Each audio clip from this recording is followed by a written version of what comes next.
Hi, and welcome to the Christian Gamer channel. I'm Paul, and I'm using this space to share my insights from the Bible. I want to be clear right up front. I don't claim to have any special authority. I'm not a pastor, a theologian, an apostle, or anything special. I'm just an ordinary person who reads their Bible and wants to share what I've learned with the wider community. Because of that, your personal insights are absolutely no less valid than mine. I strongly urge you to join the conversation. If you disagree with anything I've said, or if you want to add something you think I've missed or glossed over, you are actively encouraged to do so.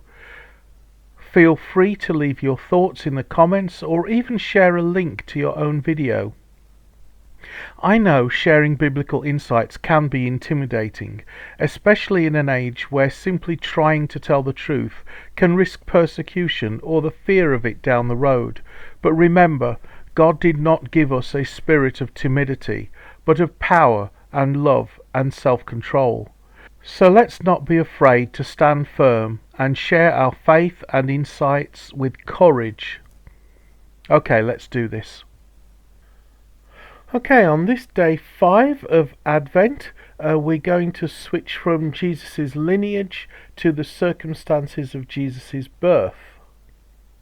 And how can we talk about the circumstances of Jesus' birth without discussing Isaiah 7:14? So let's get this one out of the way straight away.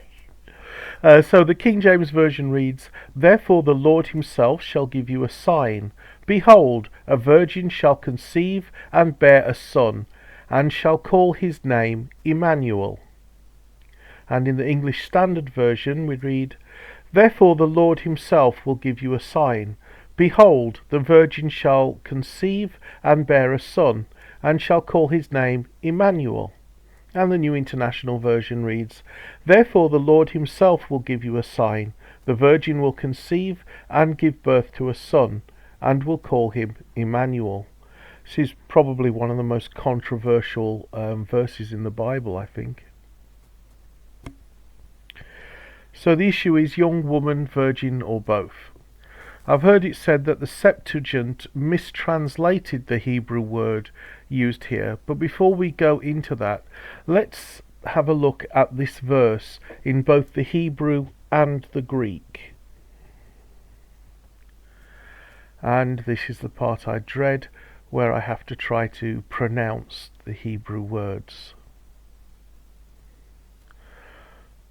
Lachen iten Adonai hu lachem ovat hina ha'ama hara ve'oledet ben vekarat shmo Immanuel.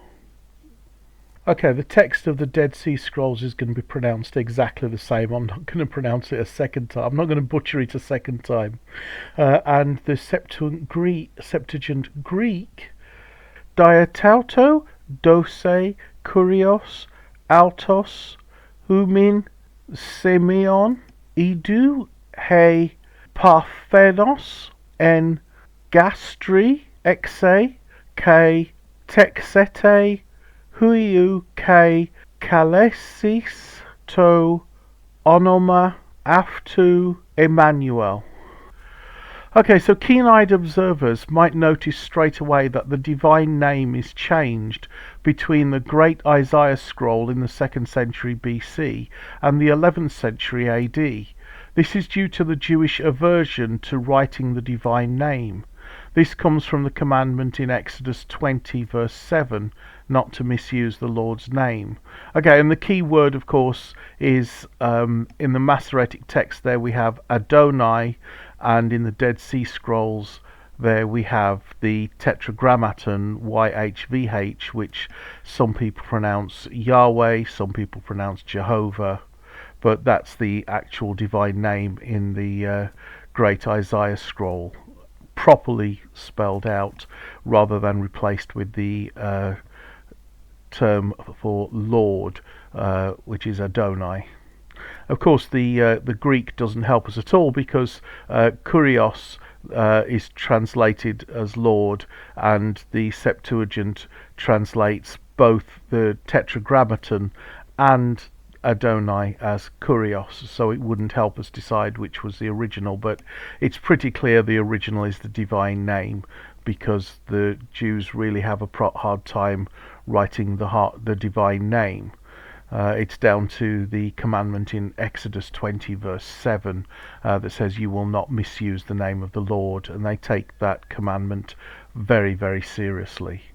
So interestingly, not only is the divine name changed from the Tetragrammaton in the Great Isaiah Scroll to the Westminster Leningrad Codex's use of Adonai, meaning Lord. Ironically, the use of Adonai to avoid writing the divine name has caused the word Adonai to take on the same significance as the divine name in Jewish thought, to the point that Adonai can no longer be written and is replaced in the modern copies of the Tanakh by the word Hashem, meaning the name. While not immediately pertinent to the Messianic prophecy, it is worth noting that the Hebrew scribes believe that the words of the Tanakh are holy and to be treated with extreme reverence. This is perhaps why there is so much agreement between the text of the Dead Sea Scrolls and the Masoretic text. When the words are changed, it is not because of casual transcription errors caused by hurried copying, as it is with the many textual variants in the New Testament, but often due to deep theological beliefs. We should bear this in mind when looking at the way the name Emmanuel is slightly changed, and the way the 2nd century BC Septuagint text translates the word Ha-Alma. And I am not reading all that lot again, but this time the highlighted word is Ha-Alma, which you can see in the Greek, which I've highlighted, is translated as Parthenos. Okay, so Ha-Alma and Parthenos, this is the crux of the argument. So Ha-Alma actually means the young woman or maiden. So the context leaves her sexual or marital status as ambiguous. Now, the argument is that if the author had wanted to emphasize the fact that she was a virgin, they would have used the Hebrew word betula. They're quite right. However, the counter argument from me would be, if the author wanted to emphasize the fact that she was not a virgin, then if she was a married woman that had conceived and given birth, then the word would be Isha, meaning wife. If, on the other hand, they wanted to say that she was a loose woman, shall we say, then the word used would have been Zona, meaning prostitute or harlot. That word's used an awful lot, actually, pertaining to Israel, the way that they are unfaithful to their covenant with God. And again, if they wanted to emphasize the fact that she was young, that it was her youth that was the important thing, they would have used the word Na'ara, or girl, or lass, or young female. This refers to a woman that's either pre or post-pubescent, but not yet ready for marriage, often still living with her father. The word Ha-Alma relates to a young woman of marriageable age, but it doesn't specify whether or not she was actually a virgin. Now, the reason that her status is ambiguous is because of the dual nature of this prophecy. In Deuteronomy chapter 18, verses 20 to 22, we read that if a prophet foretells something and it does not come true, then that prophet has spoken presumptuously and should be put to death. Isaiah would have been in big trouble then if he had announced his prophecy, which was given a definitive time frame, and it had not come to pass. Let's look closer at the prophecy in question. Isaiah 7 verses 14 to 16 reads, "Therefore the Lord himself shall give you a sign. Behold, a virgin shall conceive and bear a son, and shall call his name Emmanuel. Butter and honey shall he eat, that he may know to refuse the evil and choose the good. For before the child shall know to refuse the evil and choose the good, the land that thou abhorrest shall be forsaken of both her kings." So Isaiah 7:14 to 16 tells us that in the time frame for this virgin to give birth and wean the child off milk and onto butter and honey, will see the demise of the two kings, Rezin, king of Syria, and Pekah, the son of Remaliah, king of Israel. Indeed, this prophecy was fulfilled in the very next chapter, but for anyone interested in the historical background, we can read about the Syro-Ephraimite crisis in the 8th century before Christ in 2 Kings 15:37 to 38, 16 verses 5 to 20, and 2 Chronicles 28 verses 5 to 27. Okay, that very next verse I was talking about is Isaiah 8 verses 3 to 4, which in the King James Version reads, "And I went unto the prophetess, and she conceived, and bare a son. Then said the Lord to me, Call his name Maher-shalal-hash-baz. For before the child shall have knowledge to cry, My father and my mother, the riches of Damascus and the spoil of Samaria shall be taken away before the king of Assyria." This was fulfilled in 734 to 732 before the Common Era, during the reign of Tiglath-Pileser III. So Maher-shalal-hash-baz versus Emmanuel.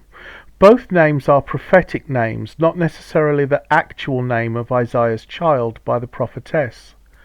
Maher-shalal-hash-baz, the longest proper noun in the Bible, is a slamming together of the four Hebrew words Maher, meaning quickly, Shalal, meaning spoils of war, Hash, meaning hurry, and Baz, meaning plunder, rendering the name as meaning quickly to the spoil, hasten to the plunder.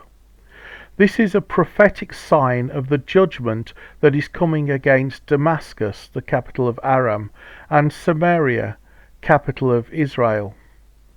Emmanuel, on the other hand, means God with us, and is a prophetic message of comfort to Judah, reassuring King Ahaz that God was still with his people, even in the face of imminent invasion. This is the generally accepted Jewish interpretation. Most Christians agree that this is the original meaning of the prophecy. However, first-century Christians, relying on the Septuagint translation, which uses the word Parthenos, which unambiguously means virgin, sees in this scripture the truer and deeper meaning that a literal virgin will give birth to the true Emmanuel. Jesus is God, and he is among us. Now again, we have another slight discrepancy here between the Masoretic text and the Dead Sea Scrolls in the word Emmanuel. In the Westminster Leningrad Codex, dated around about 1000 in the Common Era, or 1000 AD, I tend to use the words AD and Common Era, and before Common Era and before Christ. I tend to use them interchangeably because they're exactly the same date. 1000 CE is 1000 AD. There's no difference.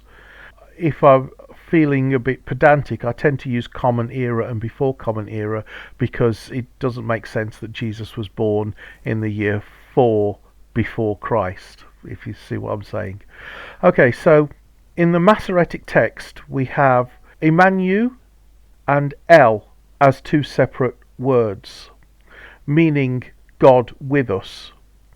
Whereas in the Dead Sea Scrolls, the Great Isaiah Scroll, 1 Qumran Isaiah A, circa 125 before the Common Era, we have Emmanuel, which put together like that is indicative that it is actually a name as opposed to a epithet.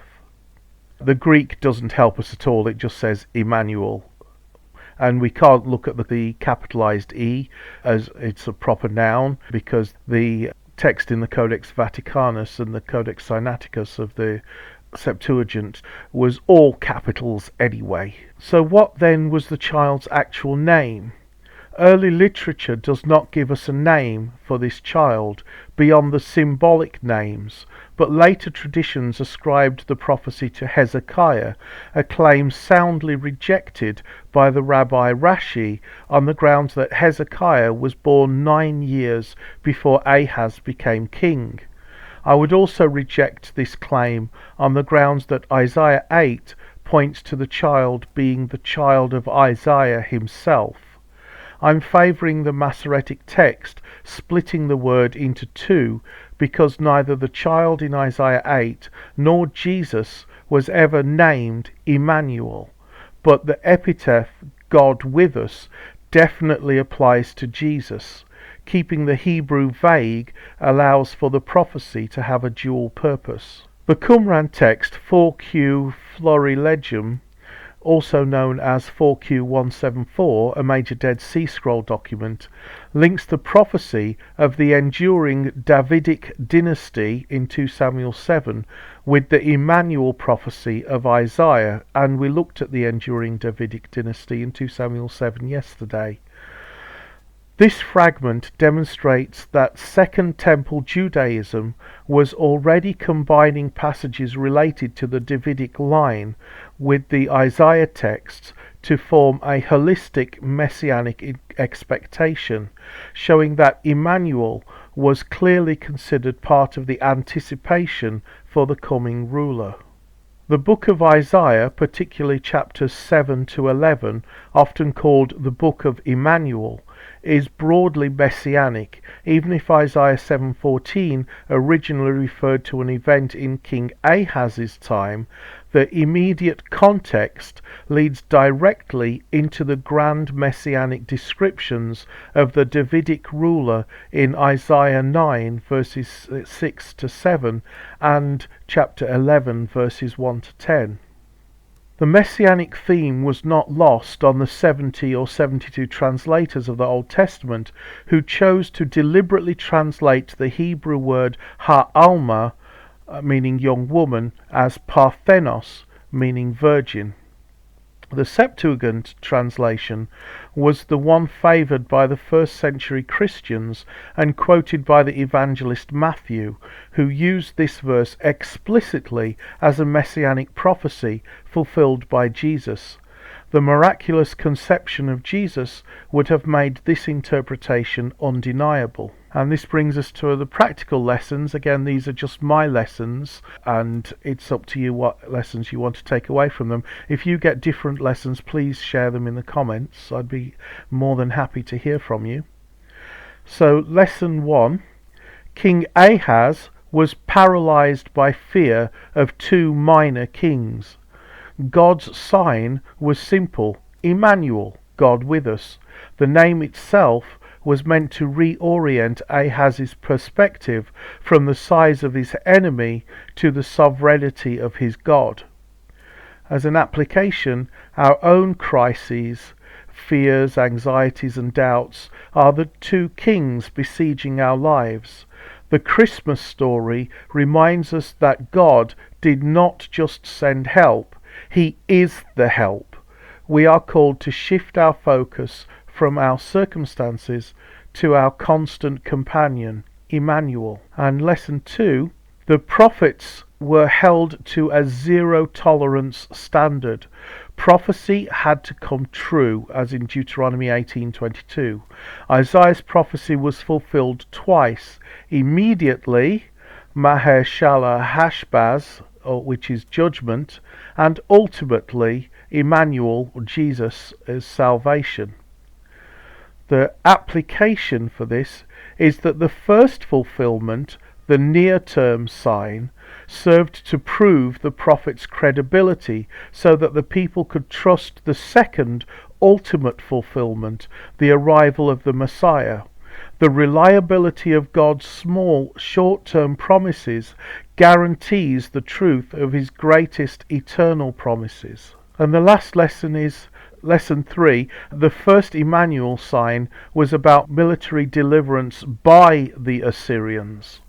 The second Emmanuel sign, Jesus, was about eternal deliverance from sin and death. The near sign was the foreshadowing, or a type of the far fulfillment. The application: Christ's birth did not resolve an earthly military crisis, it solved the human crisis. It teaches us to look not at the smaller temporal issues in our lives, but the greater spiritual war that is far more important. Okay, I hope you found that helpful. The next Bible study will be tomorrow, and I'll look forward to seeing you then. Don't forget to leave a like or comment, and if there's anything you disagree with or think I missed and glossed over and you would like to add, please leave that in the comment, and I'll look forward to seeing you in tomorrow's video.